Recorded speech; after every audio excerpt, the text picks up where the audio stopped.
button and I'll show you. Um, let's see. Let me just pull up the notes that I got from your survey. Forgot about that. Yeah, it's been a while. I'm Yeah. getting used to like all this rhythm and all that stuff Hmm. of how this works. Yeah, man. How Okay, are you? I'm good, man. It's been a busy couple months for me. I think we last spoke at oh man, what was it? Newport, I think. I was at Is it? It's probably that show. yeah, It yeah. was either there or the day after at Canal Club or something. Yes, that's right. I think I saw you in the crowd or Yeah, it was right whatever. before you went on your solo trip, I think. Yeah. How was that, by Yeah. the way? That looks sick. Oh, dude, it was incredible. I think you're talking about Portugal. Yeah, Portugal. Hmm. Portugal was beautiful. It's always a culture shock going to a European country and a deep appreciation for everything I have here. Every time I leave like Hmm. Richmond, Virginia. So yeah, Portugal was awesome. Everything was like super clean. People were nice. It was difficult to get around, yes, but I think the struggle is the experience, you Yeah, know, for sure. especially when you go like festivals and stuff too. Like, oh my god, Yeah. but My yeah, only close relation to that is I was in Switzerland like right before COVID in 2020. And yeah, I had the biggest struggle figuring out like their train system and like they speak like three languages there apparently. And I yeah. was in the place that they only spoke Spanish, so I was really struggling. Cool. But anyways, let's get started then. So I have a quick introduction. So of course, this is the second episode of TC Talks, our brand new open format podcast hosted by Trigger Collective, where we dive into like backgrounds, projects, anything really of up and coming artists from all over. And of course, we have our special guest today, Kevin. Is it Kevin or how do you want people to say it? Is it KVN Everyone, or I get that a lot. yeah? Honestly, there's no fun, crazy, true story behind it or a correct way. You can call me Kevin, Hmm. or you can call me KVN. But I feel like you just spell out the letters, and that's a little bit more proper. So Okay, KVN. cool. Yeah. KVN. And you hail from Richmond, Virginia. Born and raised, I'm assuming? No, I was actually born in Chicago, and then I grew up in Northern Virginia. Oh, what? Yeah, I went to Westfield High School over there, Oh, and then okay. graduated, and then went to VCU here in Richmond, and then graduated in 2018. So I've been in Richmond for about 12 years, so most of my Nice. life. Yeah, Okay, cool. Yeah, I was born and raised in Nova, so we probably crossed paths here and there probably, without man. even knowing. Yeah, yeah. Cool. All right, so first question. So who are you and how did you get started in music?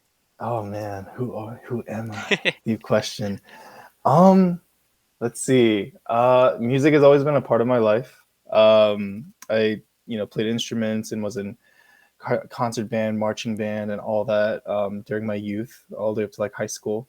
Um, Something I wanted to pursue in college, but Asian parenting, they're like, nah, like there's no future in that. So I just went through college studying psych, and I went down many different career paths: culinary, IT, all sorts of stuff, sports, and but at the forefront of all that, I think music was driving me the entire time, and it took COVID to happen to where I got laid off of my IT job for me to Oh, okay. pursue this.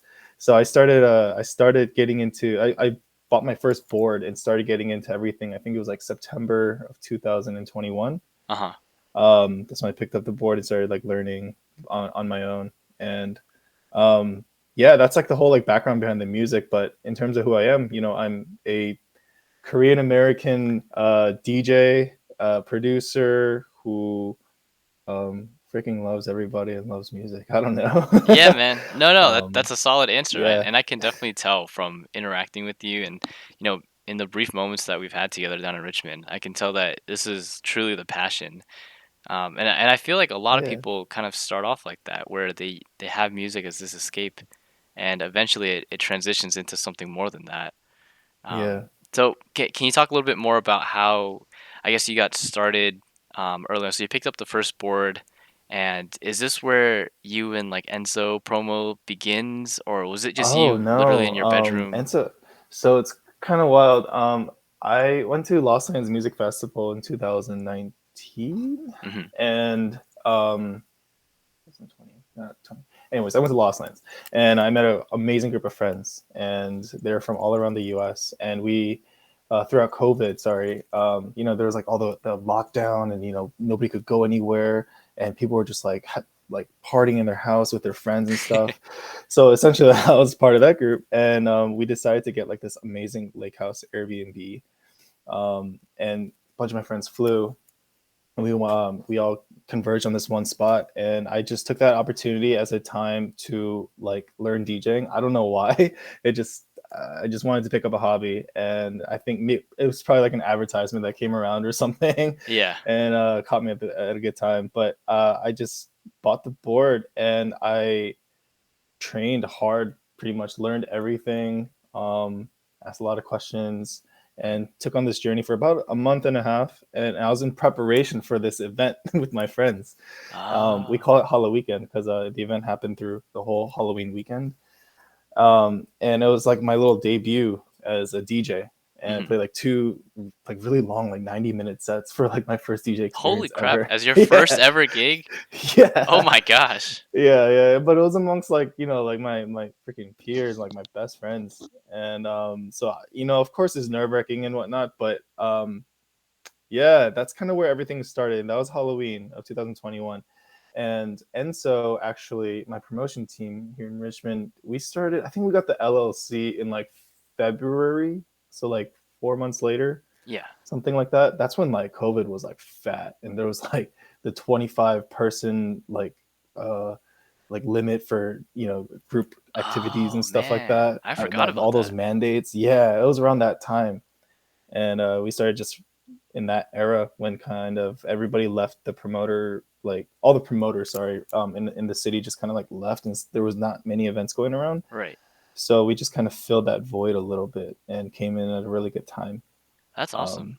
So and is this the yeah, same group of people that you met at Lost Lands? Or are these like ragtag friends from all over that ended up in Richmond together?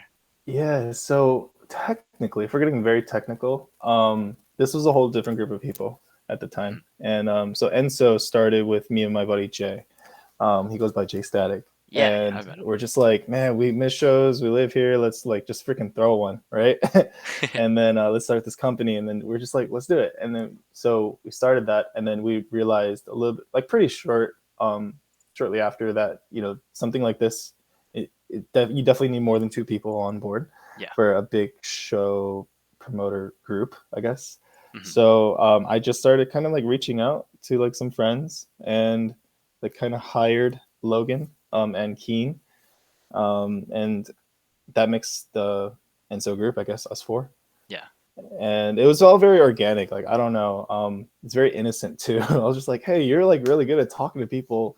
Join us. You're like one of my best friends. Join me. And then it's been quite a journey ever since, figuring out like what everybody enjoys doing, and what we're skilled at and stuff. Yeah. That's Yeah, awesome. So I, yeah, I, I do I'm just curious into the early days of Enzo, and I promise we're gonna focus on on you for the majority of this. you're But good. I think it's tied together, you and Enzo, like your kind of meteoric rise. So what did the early days of Enzo promo look like? Oh Was it just like man, these house parties, and then eventually, because I know you guys brought out like you bring out big names now, like Lucid most recently, right? yeah, that was a co-promoted event. And we got a whole bunch more on the calendar for this year, so stay tuned for that. Follow us or whatnot. But man, thank you first. Before all this, thank you for having me on. These questions that you're even presenting me now, it's really nice to reflect back as somebody that's so like in the moment or futuristic. Like it's nice to just kind of reflect. Yeah, yeah, So thank you. for sure. But yeah, the start of Enso was kind of wild. Like I said, it started in that time when there was like that governor mandate, like you can't have gatherings of more than 25 people. Hmm. And so our first show was that during that time, it was at an ice cream parlor slash bar that is no longer there. It's here. It was a place in Richmond called the Nutty Buttery. Like I can't even make this up. Like, the little venue was called the Nutty Buttery. Solid name. Yeah, and so we were only allowed to have 25 people, And so we just invited our friends and like technically like sold out the event. Right, right. And it was awesome. Like that's when I got to play for the first time technically like to like the public in Richmond. Hmm. I played that one along with some of our friends, and um, yeah, that was kind of like the very very first event. And after that, I mean, we were just like on such a high because we went all out. Like we decorated the spot, we got all the lights that we could get, whatever we could afford, the best decks that we could like scrounge up and stuff. Yeah. And it was so fun organizing events. And but the problem was, COVID was still happening, and our scope was getting bigger. Like we really wanted to get into this. So the next challenge is finding like the next venues and stuff Hmm. that would like work with us, like a very ragtag beginner startup group of like promoters that didn't really have much experience um, besides all the careers that we were involved in at the time. But uh, eventually we kind of networked and we found Poor Boys, and that restaurant is also no longer there too, which is like wild. But yeah, we're kind of like home. We set up home there pretty much for the next like year or so. I don't know. And we started running all these like themed events, and I think that caught wind with people. People loved it because we were coming up with all these like amazing like decorative spaces and nights for people to dress up and go along with the theme, and showcase electronic music still. And during that time, we definitely focused a lot more on like bass music, like dubstep, as we still do. Right. But we held an event called Psychedelic Jungle, which was really awesome, and that was like all house music. And so Ah. we definitely wanted to demonstrate to Richmond and to everybody around us, like we're not just like this dubstep group of people, and we're very open minded, Yeah. and everything. All music is beautiful to me, at least at the end of the day. And you shouldn't be judged for what you like, um, or how you shouldn't have to identify and pigeonhole yourself like that. Right, That's right. I've always believed that as a human, as a DJ or whatever. So yeah, that happened. That was like the very early stages, like the golden era of like Enso. Um, I can go on and on, but that's like pretty much like the beginning, the Okay. roots, I So, guess. so yeah, you touched on this and of like the whole music and genre and things like that. And I know you as very diverse. I've seen like a couple of your sets live now, and you throw in everything from like you start with like, the dubstep, the house, the bass house, the D&B. I guess what was your initial like motivation into dance music, and what kind of like started Yeah. off as your launch pad into where you are now? Oh wow. Okay. So if you like go way, way back, like I'm pretty sure I was in like the fifth grade or sixth grade or something, when like Zomboy and Avicii, like those two artists Yeah. respectively, like they were on like their golden era. And when I got into electronic music, like those are pretty much the first like two art like DJs that got me into like electronic music. Yeah. So already right there's like a huge clash of like genres and stuff. And I'm not gonna lie, like all throughout my youth, I was a misfit kid. Like I Hmm. never really fit into like one specific genre or like type of people even. And I just like always liked everything, like down to like Christian rock and metal and all this stuff. And I could like never choose, Holy you crap. know. So I always knew my brain was kind of like that musically. And so when I got into electronic music, it kind of boiled down to like house and dubstep like the entire time. Hmm. Um, but yeah, I hope that kind of like answers that part. Yeah, yeah, for sure. Yeah. And now as a producer, I know that you're releasing a few tunes now. I think they're on Spot, not Spot, SoundCloud, right? Yeah, everything's on SoundCloud. Okay. They should.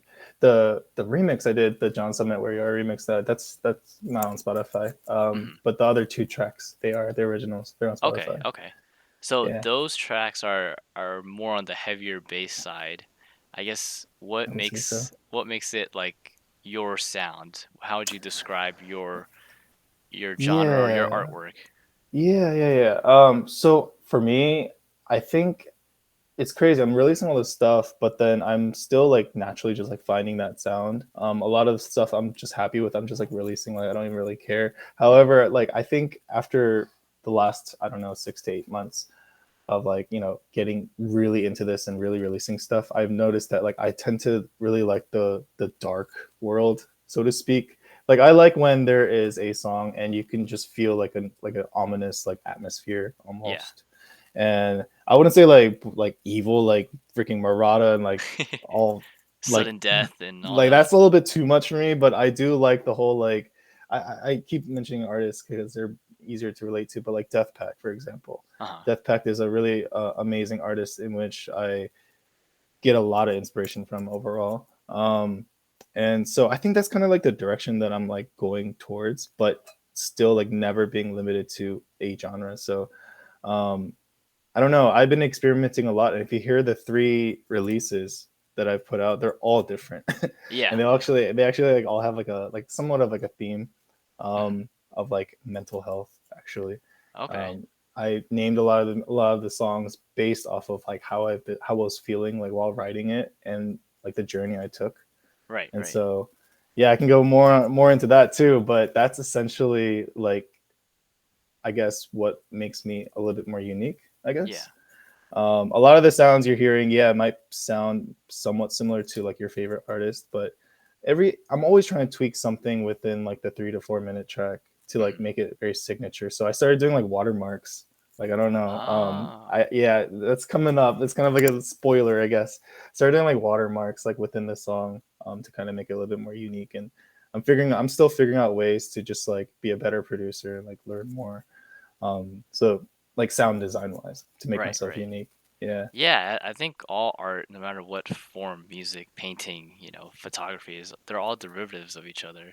And I think you're like a really True. good example of kind of transforming it into the message you want to send.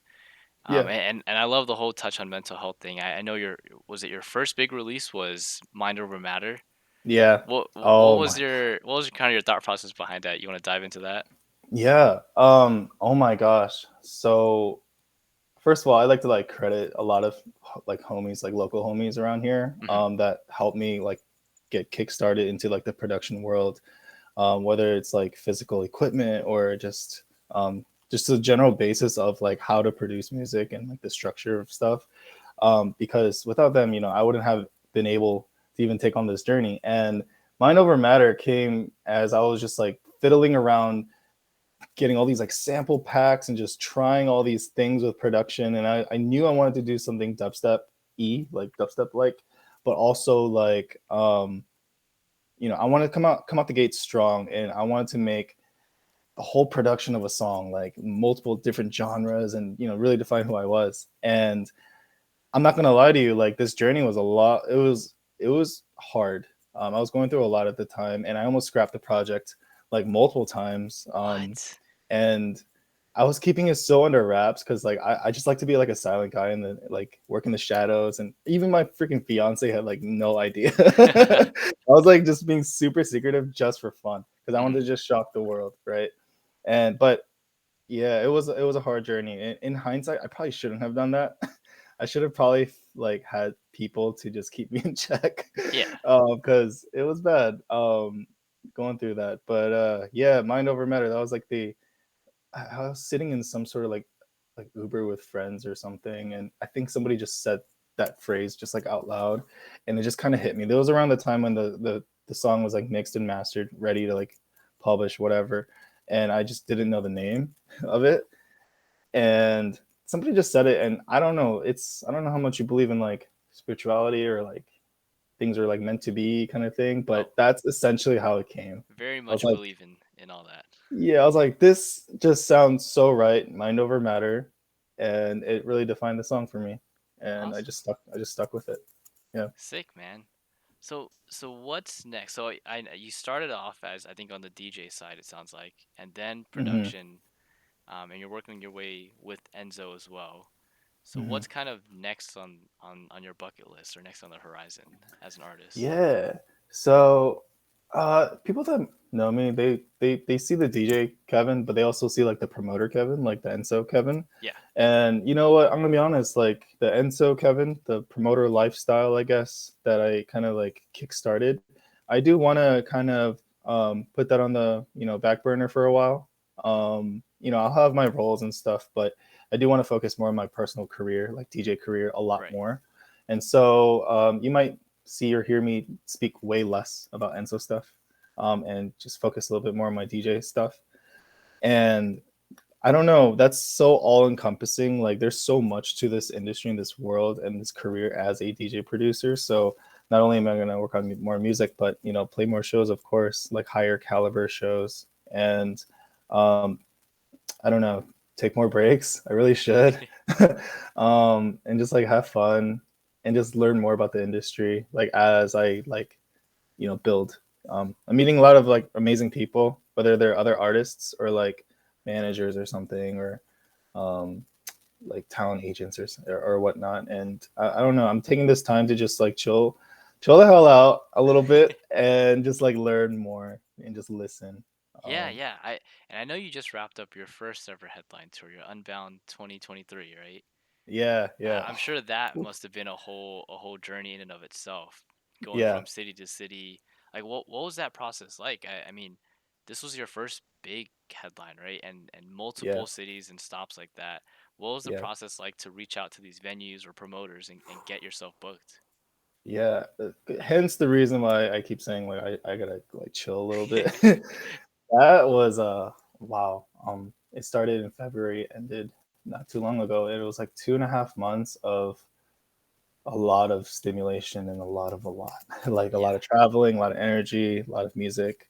But the process was insane. Like it all started out with me just getting booked out of state. I forget which show it was. I honestly I can't recall, but it was like an out of state booking. And then after that, shortly after that, like as fate has it, I got booked like for another place like out of state. And I was just like I started, going in my head about like, oh my gosh, like this is awesome. Like, what if, right? And so I'm the type of guy that like if I have my mindset on something, like I get this is like a blessing and a curse. Like I get very fixated and it's hard for me to like give up. Like Yeah. I don't know, once I have like a hobby or whatever. So I started having this like fixation on like developing a tour, right? And I was like, I'm gonna do it. And again, I did the same thing as Mind Over Matter. I just kind of like went in the shadows again and just started hitting up a million people. And I used my experience within Enso as a talent buyer and as a DJ to Oh, just like reach out to vendor or not vendors, like promoters and like venues and whatnot. yeah. And hit up all my friends who are organizing shows, and whipped out the calendar and I just started like mapping out these like dates.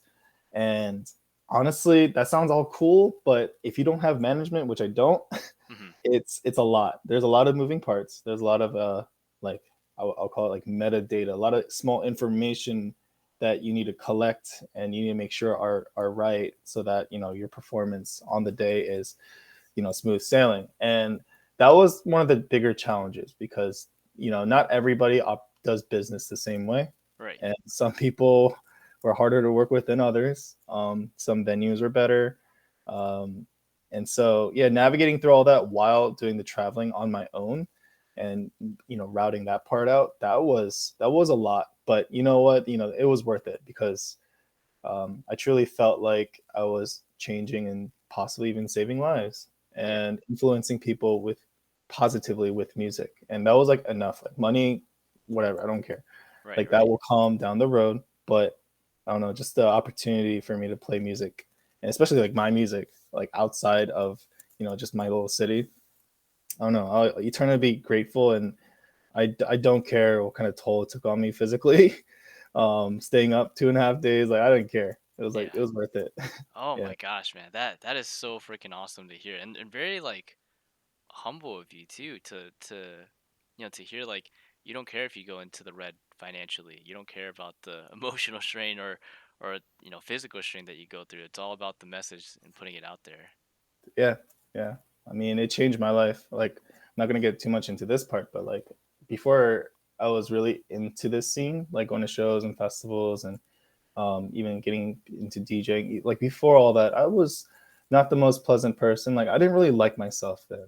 Hmm. And I don't know. I went to as soon as I went to I always say it, but when I went to Electric Forest 2019, that's when everything just switched gears for me, and I just like saw the positivity and like the like how music can actually like influence you and change you to be a better Yeah. person, especially the EDM culture and the Yes. scene, right? So I just like went 100% into this, and I don't know, for me to be on a stage now and be the person that's influencing now, that to me is like, I don't know. I'm so grateful that people even like come out to the shows and stuff. Yeah. Um, yeah, yeah. I love it, man. That I'm hearing a lot of similarities between us, honestly. I think in part, I don't like tracing it back to this, but I think in part it's like the societal or maybe even like the cultural background, like of Asian Americans, of just Mhm. stay in school, stay educated, get your 9 to 5, and stay in your lane kind of thing. And then when you first experience that freedom that the scene provides you, the full ability to express yourself in whatever wonky way possible, like Yeah. open-mindedness as possible, it's almost like an overwhelming but like reassuring feeling. And Yeah. I definitely get that vibe from the events that you guys throw too. I've been to a handful now, and at each one you guys had vendors and Yeah. flow artists, and it really felt like a small festival indoors and in Richmond. Yeah. So I love it, man. Yeah. Thank you. Thank you. That's like partly like influence. I mean, it's hugely influenced by, us four people within Ensa, all just like being bass heads. Yeah, And we just love going to like dubstep shows and festivals because of the energy and like the open mindedness. And naturally, like the bass scene curates a lot more vendors that this is just my opinion. I feel like the bass scene is more like beautiful in that sense, like more yeah, colorful. Like there's a lot more going on, a lot more flow, a lot more, yeah, colors and merch and all this stuff, a lot more expression. yeah. And yeah, definitely influenced by that. All the experiences I've had at those like festivals and whatnot. Hmm.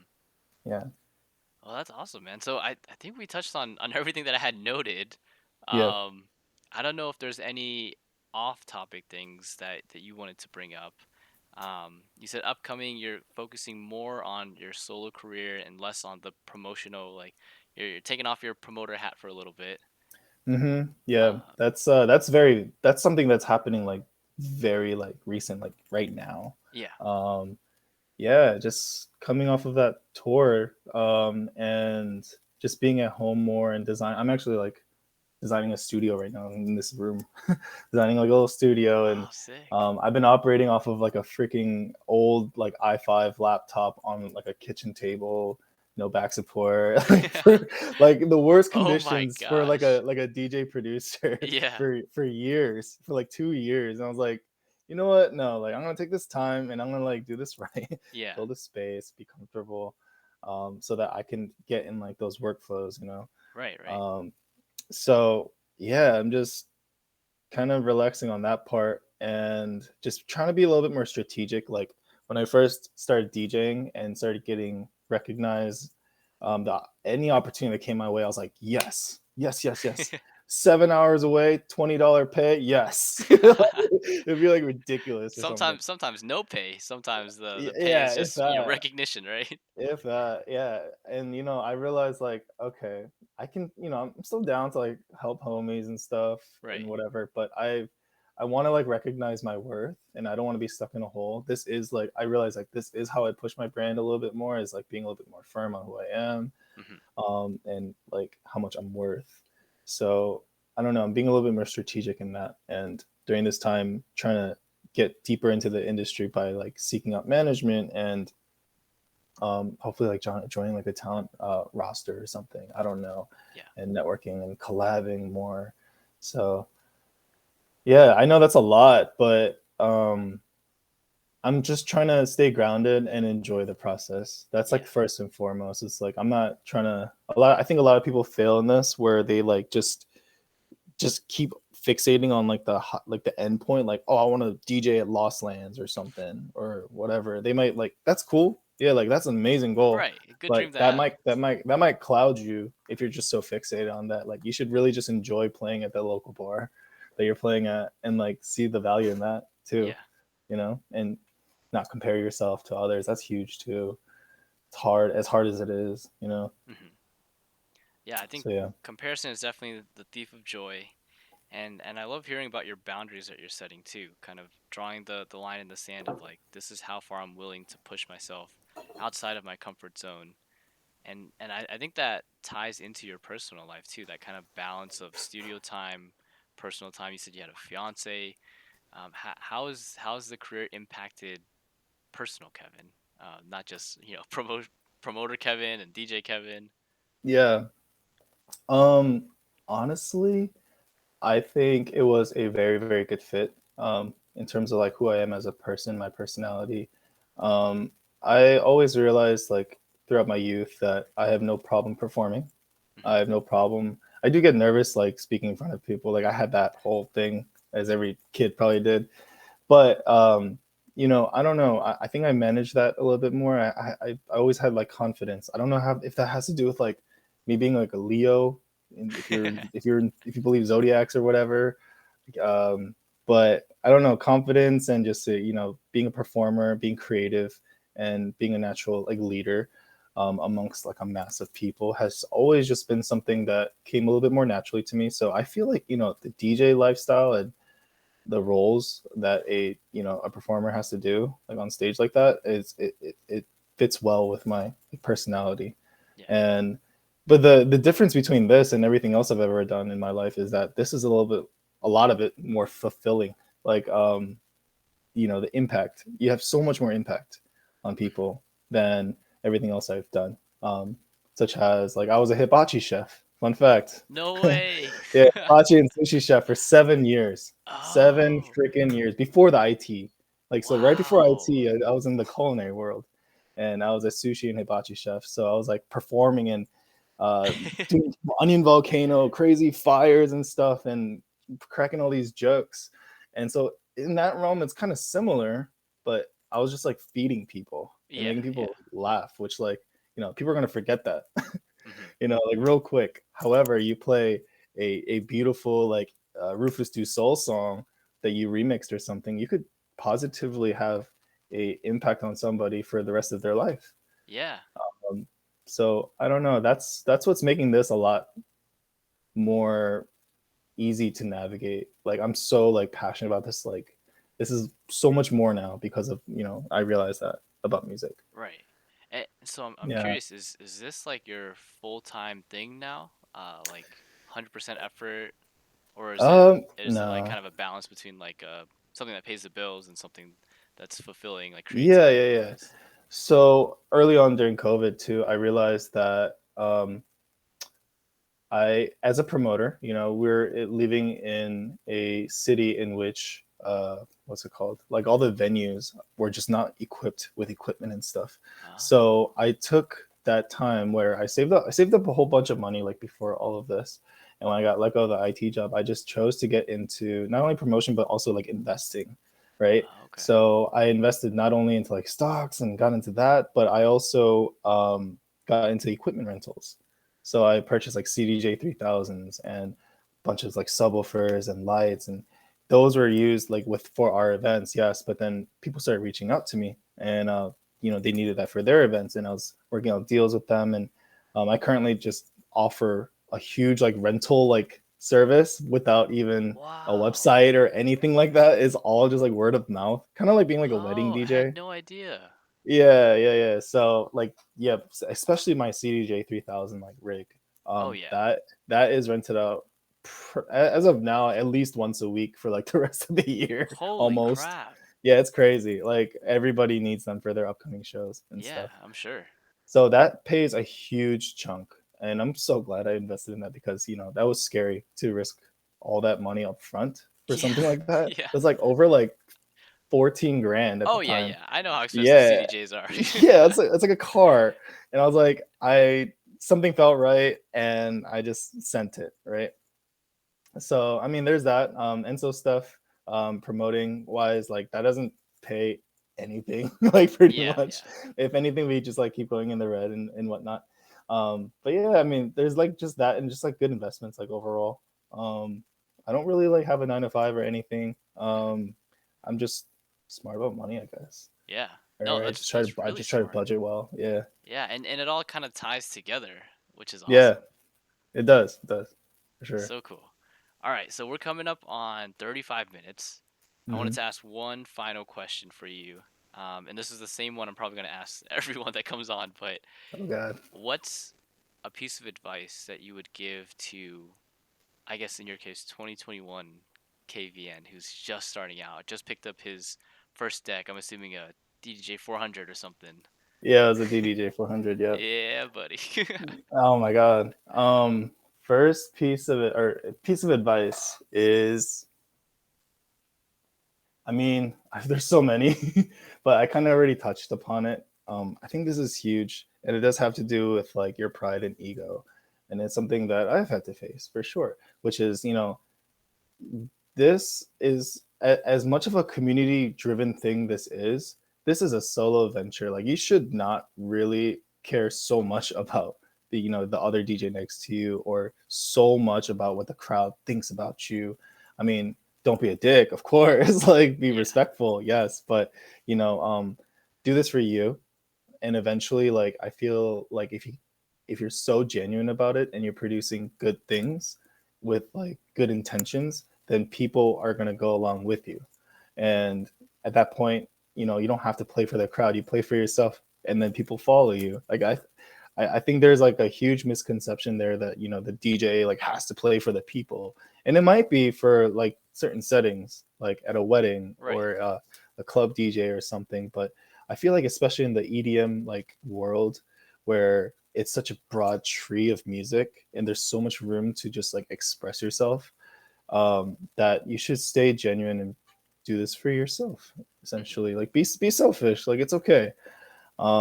And then eventually the following comes. So that's probably like the biggest piece of like advice I would ever give, is just like focus on just you and what makes you happy, and stop thinking about other people. Yeah. That's something I've had to work with for a long time, work around a lot for a long time. Sorry. Right, right.